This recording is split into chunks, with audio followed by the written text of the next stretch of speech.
शायद ही कोई ऐसा घर होगा जिसके मेडिसिन कैबिनेट में ये गोली ना रखी हो। सिर दर्द हो, बदन में दर्द हो, सबसे पहले हाथ इसी पर जाता है, आइब्यूप्रोफेन।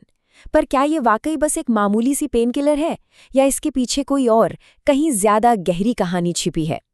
चलिए, आज हम इस आम सी गोली की एक बहुत ही खास और उलझी हुई कहानी को समझते हैं।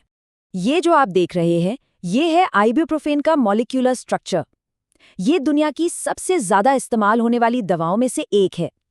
ये non steroidal anti inflammatory drugs या NSAIDs की क्लास में आती है। सीधा सा मतलब ये है कि ये सूजन और दर्द दोनों को कम करती है। तो सवाल ये है कि जब कोई ये गोली लेता है तो जादू की तरह दर्द गायब कैसे हो जाता है?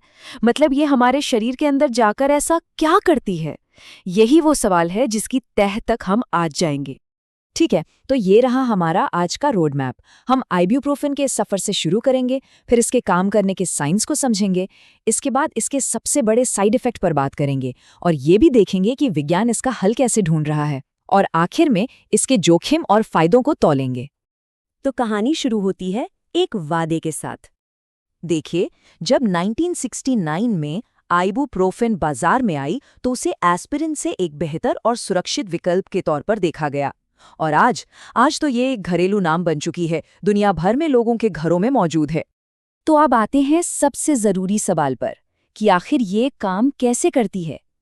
असल में ये सब हमारे शरीर के अंदर चल रही एक बहुत ही खास केमिकल प्रक्रिया को रोकने का खेल है। इसको ना बिल्कुल आसान भाषा में समझते हैं। मान लीजिए चोट लगी तो हमारा शरीर प्रोस्टाग्लैंडिन्स नाम के केमिकल सिग्नल बनाने लगता है। ये सिग्नल एक तरह से चिल्लाते हैं कि यहाँ दर्द है, सूजन हो गई है।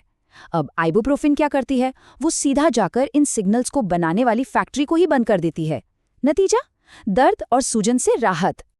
और ये जो पूरी फैक्ट्री है ना, इसका एक मास्टर स्विच है, एक एंजाइम जिसका नाम है साइक्लोऑक्सीजनेज या शॉर्ट में कॉक्स।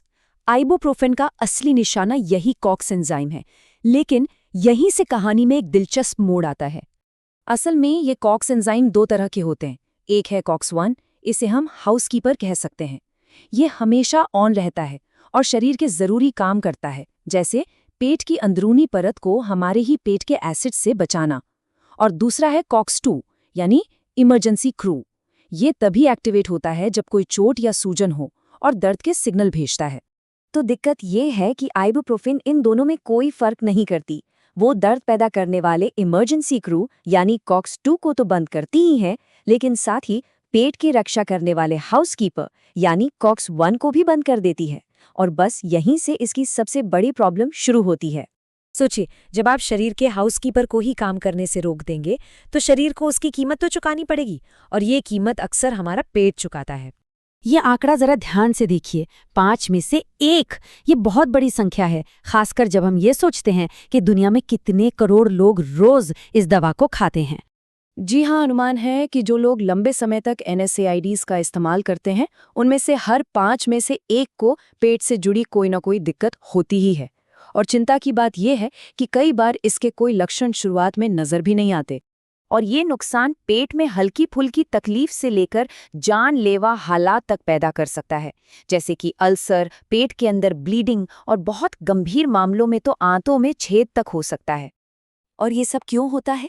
ये सीधे सीधे उसी साइंस से जुड़ा है जिसकी हमने अभी बात की। कॉक्स 1 को ब्लॉक करके आइबुप्रोफेन पेट की प्रोटेक्टिव शील्ड, उसकी सुरक्षा ढाल को हटा देती है। इसके बाद पेट का अपना ही एसिड उसे नुकसान पहुंचाने लगता है। यही इस कहानी का सबसे बड़ा ट्विस्ट है। जाहिर है, साइंटिस्ट्स ने इस प्रॉब्लम को सॉल्व करने की बहुत कोशिशें की, लेकिन जैसा विज्ञान में अक्सर होता है, एक सॉल्यूशन अपने साथ कुछ नई मुश्किलें लेकर आया। पहला आइडिया तो बहुत शानदार था। क्यों ना ऐसी दवाएं बनाई जाएं जो सिर्फ इमरजेंसी क्रू यानी कॉक्स 2 को ही निशाना बनाएं और हाउसकीपर को अकेला छोड़ दें। ऐसी दवाएं बनी भी, लेकिन जल्द ही पता चला कि इनसे हार्ट अटैक और स्ट्रोक का खतरा बढ़ सकता है। इसी वजह से कुछ बहुत मशहूर दवाओं को मार्केट से हटाना भी पड़ा। अच्छा, दूसरा तरीका ये निकाला गया कि आइबुप्रोफेन के साथ एक और गोली ले ली जाए जो पेट में एसिड बनने की प्रक्रिया को ही धीमा कर दे। ये तरीका काम तो करता है, लेकिन इन एसिड घटाने वाली दवाओं, जिन्हें पीपीआईज कहते हैं, की अपनी दिक्कतें हैं।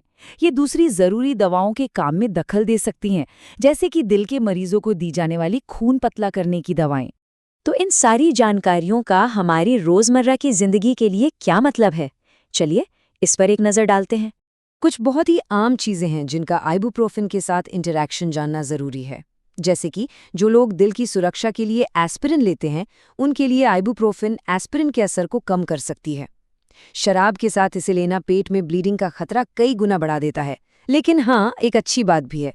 कैफीन के साथ लेने पर आइबुप्रोफेन का दर्द मिटाने का असर और भी बढ़ जाता है। इन सब जोखिमों के बावजूद एक बात साफ करना ज़रूरी है। अपनी क्लास की दूसरी दवाओं के मुकाबले आइबुप्रोफेन को सबसे सुरक्षित पारंपरिक एनएसएड्स में से एक माना जाता है, खासकर अगर इसे डॉक्टर की सलाह से सही डोज में और कम समय के लिए लिया जाए। तो अगली बार जब कोई दर्द से राहत पाने के लिए इस छोटी सी गोली को हाथ में ले, तो शायद उसे इसके अंदर चल रही ये दोहरी कहानी याद आए। एक तरफ ये दर्द को रोकने वाला हीरो है, तो दूसरी तरफ पेट की सुरक्षा में खलल डालने वाला विलेन भी। और ये दोनों किरदार एक ही गोली में छिपे हैं। ये जानना कि कोई चीज़ कैसे काम करती है, हमें उसका इस्तेमाल और भी समझदारी से करने में मदद करता है।